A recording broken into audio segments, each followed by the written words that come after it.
Hello and welcome to 30 Days to Learn Photoshop. This is day 5, Sidebar Panels. I'm Ben Gribbin, and in this lesson we are having an introduction to sidebar panels, and also we're going to look at how to work with them, i.e. removing, editing and deleting them. So let's head straight to Photoshop so we can show you what side panels are. These are your side panels. Now they're all grouped together into a side panel selection, into a group of the side panels. Each one is its own panel, and this is your sort of default panel setup. You've got the navigator, which is essentially a way of, it's kind of like a map of whatever document you're working on. It's an overview. You can click on it and drag it around. In fact, let me just show you that now. Let's open up the image we've been using as our display image.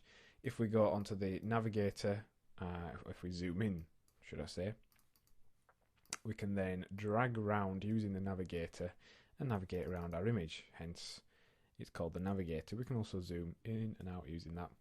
And essentially what sidebar panels are just shortcuts and little windows that display the most used, most important settings and variables within Photoshop.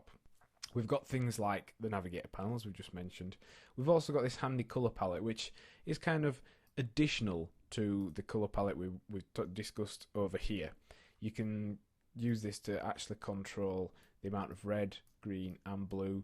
You can actually type in the specific colour code if you have one.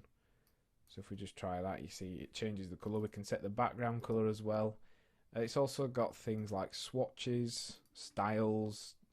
It's got the history sidebar panel. That's quite handy to just leave open all the time, because it allows you to return to previous history states. We've also got actions, which we'll discuss in one of the lessons in this course, and a histogram, which is useful for when you're working with pictures. And also we've got the layers palette. Now this is probably one of the, or if not the most used sections of the sidebar panels, because we're going to discuss layers in our next lesson, but when you're working with layers, you actually need to switch between layers quite quickly and easily, and in order to do that you use this layers palette down here, so it quickly becomes one of the most used sidebar panels really. So we've shown you some of the sidebar panels you will be using. We've got colour palette, swatches, styles, history, actions and layers, and there's some over here as well. There's the typographic panel, so you've got character and paragraph settings for text. You can change the fonts, you can change the styles, the font weights, leading, kerning, all kinds of stuff from this one menu, including the current spelling, checking language, the kind of way fonts are displayed, how sharp they are. So it's quite a detailed setup, but it also allows you to keep your interface nice and clean without getting in the way of the actual image you're working on. So we've got the grey bars along the top of this panel. What this will do, if we click on collapse to icons, it will actually minimize all of those. So depending on the size of your screen and what resolution you're working at, you might prefer just to have them sort of minimized like this, and if you want to click on layers you just click on it and it opens it up. But I actually prefer them opened up like this because I can drag through all the different styles. If I've got loads of layers I get a nice scroll bar and they're always there, so that's why I have them like that. If you want to resize them, they work just like any sort of window in on your computer, so you can literally hover over the edge of them so you get this little up and down cursor, and you can just drag them about, resize them as you want. Perhaps if you want something open but not too big, you can just make it a little bit smaller. So they are resizable. You can do them lengthways and horizontally. If you really wanted them to be this big, we could then resize the image like so. So there's a lot of options there. If, for example, you don't want some of them, that's fine. You can completely remove them. Obviously, you can get them back again. So let's say we don't want the histogram. All you need to do is click on this little icon here with the arrow and the kind of lines, and just click on close tab. Or if you want to get rid of more than one at once, click on close tab group. So if we click close there, we've got rid of it.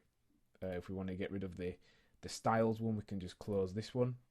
We can close swatches, again by doing the same thing, finding the close tab or close group, and we can just simplify it, strip out any ones that we don't want or that we find a little bit confusing and don't quite need. So let's go and resize that back to how I like it. And just one last thing, if you do want to get them back, all you need to do is go on Windows, and all of these options here are actually sidebar panels. Some of them have got shortcuts, so layers, if you hit F7, that will take you to your layers palette, and also info is F8. But if you want to get them back, just click on them and they will appear again as if by magic, so that's not a problem. We deleted the swatches, just click on it and they come back. So that's how you edit and remove them. You can drag them around as well by clicking on the tops of them and just literally repositioning them. So they're a very handy tool within Photoshop and you will use them a lot. Just one last thing, if you want to strip them out, so you can use, say you're working on a certain area of an image and you want to flick between layers without having to go all the way over to this corner. Let's say we're zoomed right in, we're doing some really high detail work here with multiple layers. All you need to do is click on this background, this grey background, and you can actually drag it over to here. And let's just extend it out like so. And we can then use this as a kind of movable palette, almost as if you were working on a desk. You could pick something up and put it on your desk near whatever you're working on. You can do the same sort of thing in Photoshop. So now we could be painting here like so, and then flick to another layer and do this, flick back. So that's a pretty handy option to be able to have. And if you just want to put it back, grab all this darker grey panel on the top, drag it back till you get a sort of blue line and drop it back into place.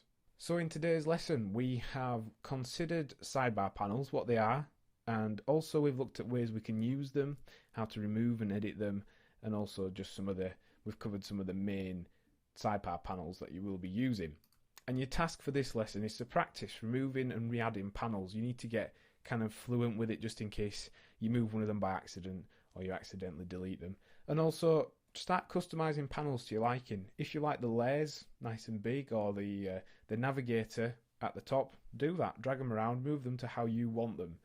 Next time on 30 Days to Learn Photoshop, it's our layers intro. Thanks for listening.